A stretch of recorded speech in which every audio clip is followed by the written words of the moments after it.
Again, I'm delighted to be joined by Boy George today. It's lovely to see you, looking fresh and fit. Well, they film you now on radio, so like you go into radio, it's like doing TV, so you got to get dressed up a little bit, not too much, but No, you're looking fine, I can tell you. Right, so your golden year is 1972. yeah. I mean, it's difficult to find the year because obviously every year's a golden year, but 72 was my first Bowie concert, Lewis Meridian. Ziggy Stardust and the Spiders from Mars. I saw a lot of bands that year: Medicine Head, Blackfoot Sue, 10cc, David Essex. I went to everyone. You were very young though to be going I to was. these things. I went to Bowie when I was 11 and a half, and I went on my own. I couldn't find anyone to go with me. That's how, people felt about Ziggy at the time, especially in Lewisham. And especially for an 11-year-old. You wouldn't find 11 and a many half, because I'm born in June. I'm always half a year younger than everyone else. But your school friends, they wouldn't be interested. No, I don't know why I went on my own. It was I think I bought the ticket months before, because I think in those days, when someone came to town, you got the tickets like months before. It was like a really big deal. And I just think, I don't know what the reason was. I was determined to go. And I didn't really care whether I went with anyone. I was like, I'm going, whatever happens, because I knew it would be a sort of pivotal moment in my life, so, and it was, totally. That determination was there from an early age then. Absolutely. I remember running up to the front. I'm always looking at the footage to see if I can see myself. It would be amazing to see, because I was there, obviously 72. I went, when he came back from Berlin, I was in the crowd at Victoria Station. I'm always looking for pictures of myself. Look, there I am. So did you find out the gig people were sort of looking at you and saying, what are you doing here? No, not really. Because I was dressed up, I was like borrowed all my brother's clothes. I kind of tried to fit in. Obviously, I say this in the book, like when I went to see Bowie, there were all these older kids that looked amazing, all dressed in these incredible clothes. So my look was a bit half-hearted, but I tried. Well, let's hear the first song that you've chosen from the year. It's Carly Simon. So why this one?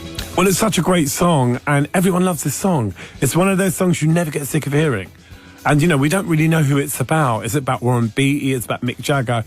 I think when I was first writing songs, it's one of the songs I'd go to in order to see what you could get away with saying in a song. I mean, it's the lyrics are brilliant. George choosing songs from 1972, his golden year. So we've had you at the Bowie gig. You were going to lots of other gigs as well. Absolutely. I mean, Lewis Meridian was sort of, if I couldn't get tickets, I'd just stand at the back door. So I always saw people like Chuck Berry, David Essex. Basically, I couldn't go to Alice Cooper. Alice Cooper I was banned from standing at the stage door because there was all like priests and nuns outside giving out leaflets saying not to go in. He was so scandalous. They were saying he chops off the heads of babies and eats rabbits.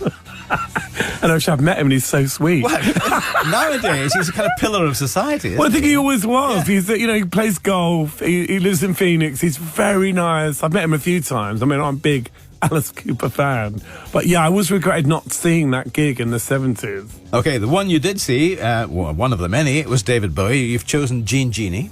Yeah, I mean, with Bowie, it's always difficult to choose one song because there's so many different periods, and I like every Bowie period, including Laughing Gnome. There's nothing I don't like. But Jean Genie it's like the blues, but in platform shoes. Genie, David Bowie and Boy George. He's choosing them. It's 1972 for his golden year. Acting has now become a big part of your life, so that's been quite important because it's changed your approach to life, hasn't it?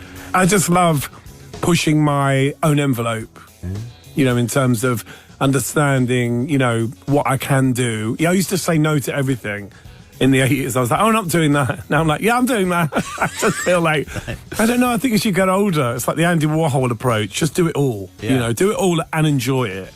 Now, don't do it with a po face. Take it on and really do it as the best you can, I think. Do it properly, which you will be doing as Captain Hook, which is quite a part to take on. I love doing Captain Hook. I mean, I didn't know I loved it till I did it. But once you go on stage and the kids start booing you, it's just heaven. I never knew how booing could be so invigorating, and they really love it. Like naughty kids love Captain Hook because, they want to be naughty and he gives them permission. And then little girls are like terrified. Little girls in fairy dresses, like hiding if you look at them. It's just brilliant. And this is a big arena production. Yeah, and the matinees are just off the chart. You think matinee, but actually the matinee is because there's a lot of kids. Yeah. And the kids are what Panto is about. And you're getting it all back from the audience, aren't you? It's not one way. Yeah, I think it also makes you better, you know, because you go on not really knowing. I mean, panto is a craft. You know, you don't know you're funny till you try it. And sometimes you're not, you know. Yeah. Tell me about it, right? And the book, Karma, not a difficult thing to write for you, I don't think, because you just seem to want to get it all out there. Yeah, I mean, I've sort of love writing. I'm a lazy writer, but I love to write. Once I sort of put my mind to it, I'm quite a good writer, but I'm lazy. I live in my head. So if it's not creative, if I can't use my hands or my imagination, I tend to avoid doing it. But I think I'm just starting to really enjoy the writing thing. So the book is out now. It's a great read, I have to say. I loved reading it. And you're very open and honest, as we would expect. I think that, you know, it's my take on things, you know, and I think as I've got older, obviously the things that I wrote about in my first book, I probably just experienced them in a really different way. Whereas now at 62, I can go, maybe I didn't experience it in the way, you know, maybe it was different to what I thought. You know, you get a different perspective as you get older, I think. Mm-hmm, indeed. Well, we've got one more track to hear from you, which is a Christmas one. John Lennon, War Is Over, and Yoko, because I love Yoko. I think it's probably, and I'm going to say I've got a favourite Beatle because I like them all. You know, I mean, I love George Harrison, but John Lennon, I think, had that kind of caustic, cynical, but also kind of loving. He was a contradiction, wasn't he, John Lennon? He really was. Yeah, absolutely. So, Happy Christmas, War Is Over.